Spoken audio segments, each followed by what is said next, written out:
खालामा त पर्यो पर्नु त सबै पर्यो नि कहीँ न कहीँ कसै न कसैको गल्तीले भयो होइन एउटा लाटा सोझा जनतालाई जसले पढ्न लेख्न जानेको छैनन् होइन उनीहरूको ठिक ढङ्गले भरिदिएन होला हाल्नुपर्ने कुरो अपलोड गरिदिएन त्यसको कारण पनि समस्या भएको छ नि त समस्या एउटै कारणले मात्रै भएको छैन तर इन्टेन्सनली भारतीय जनता पार्टीले सांसद राजु विष्टले गरेको होइन नि ए लठुवा हो गुप्ते हो प्रशासनमा आइराख्नुपर्छ विशेष के सन्दर्भ लिएर विशेष सम्पूर्ण च्यानल हेरेर बस्नुभयो सम्पूर्ण जनमानसमा दार्जिलिङ भाजपाको पक्षबाट हार्दिक अभिनन्दन टक्राउँदै विशेष यो तपाईँहरूको मार्फत यो च्यानल मिडिया मार्फत हामी यो जानकारी पनि गराउन आएका हौँ र आज हामी सदर थानामा एउटा एफआइआर दर्ता गर्न आएका थियौँ त्यो कुन विषयमा भन्दाखेरि तपाईँलाई याद भएको कुरो हो पहाडको सत्तासीन दलहरू जहाँ अपराधिक मानसिकता भएका नेताहरूको रगरगी छ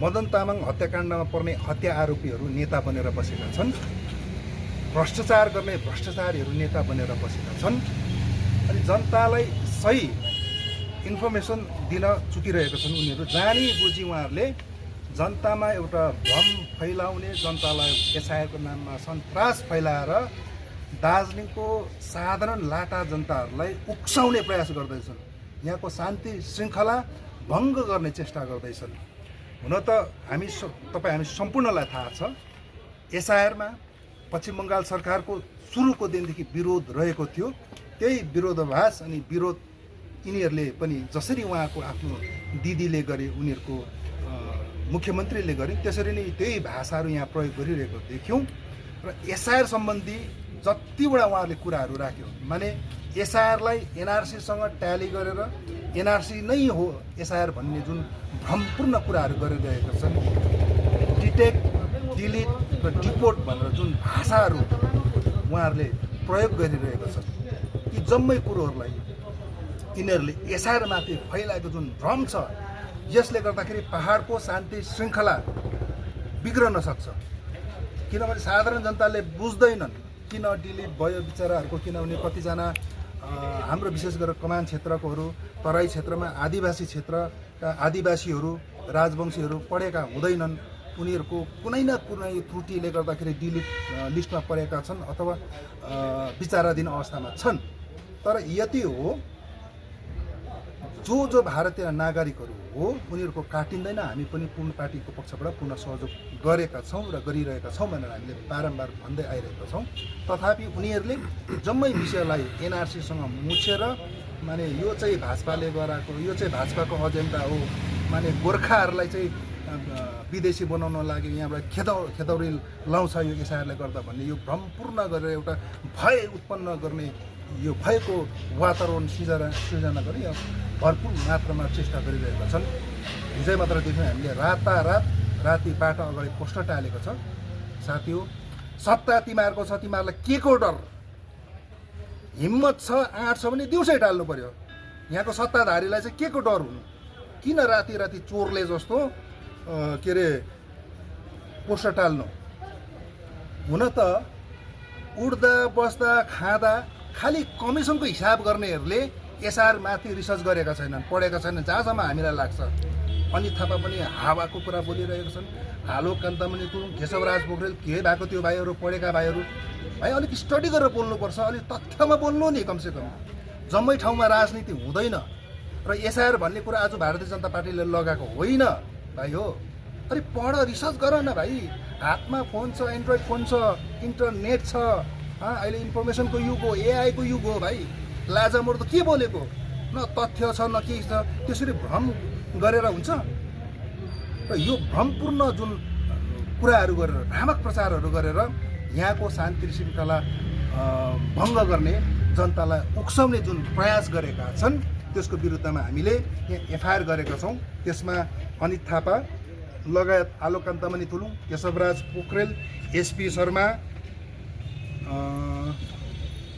बारुद थापा जो कालेबुङबाट अनि ममता गुरुङ जो कालेबुङ सायद खण्ड 1 को समिति चेयरपर्सन पनि हुनुहुन्छ मिलेश राई यो मिरिकको सायद उहाँ सभासद हुनुहुन्छ अनि यो विज्ञान मिश्र भन्ने भाइहरू र अरू पनि छन् जसले चाहिँ एकदमै भ्रमपूर्ण कुराहरू गरिरहेको छ तर यथार्थमा हेर्न पर्दा कहीँ न कहीँ यहाँ सबै ठाउँको के अरे डिलिट अथवा विचार दिने अवस्थामा छैन। यहाँ हाम्रोमा डाटा छ, उनीहरूले भन्दछन् 1 लाखको उडायो, 80,000को उडायो, तर यहाँ सरकारी डाटा छ नि, सरकारी आँकडा छ। म तपाईँलाई पढेर सुनाउँछु।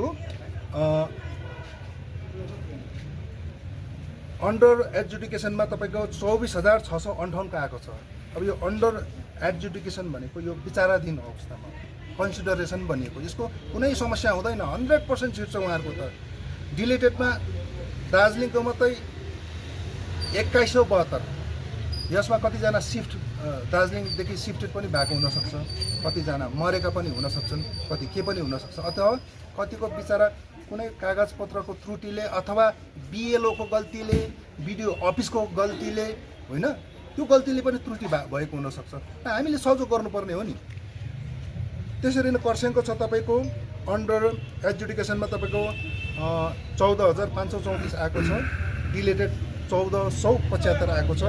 कालिम्पोङको 66,025 अन्डर एजुकेसनमा आएको छ अनि डिलेटेड 1,792। त्यसरी मतिगढाको पनि आएको छ, डिलेटेड 8,170 छ, मतिगढाको झन् बेसी छ, हाम्रोभन्दा बेसी। सिलगढीको 5,238 आएको छ। यसमा जातपात झन्डा के अरे केही पनि हेरेको छैन। त कुन खालामा त पर्यो, पर्नु त सबै पर्यो नि, कहीँ न कहीँ कसै न कसैको गल्तीले भयो होइन। एउटा लाटा सोझा जनतालाई जसले पढ्न लेख्न जानेको छैनन् होइन, उनीहरूको ठिक ढङ्गले भरिदिएन होला, हाल्नुपर्ने कुरो अपलोड गरिदिएन, त्यसको कारण पनि समस्या भएको छ नि त। समस्या एउटै कारणले मात्रै भएको छैन, तर इन्टेन्सनली भारतीय जनता पार्टीले सांसद राजु विष्टले गरेको होइन नि। ए लठुवा हो, गोक्ते हो, यो प्रजातान्त्रिकको गोक्तेहरू के भएको? पढ्दैनौ तिमीहरू, पढेको छैनौ, अलिक रिसर्च गर्नु, खालि कमिसनको हिसाब मात्रै गरेर अरू हिसाब आउँदैन तिमीहरूलाई, अलिक रिसर्च गर्नु यो विषयमा। र आज सही 7-8 जनाको नाममा हामीले यसरी एफआइआर गरेका छौँ।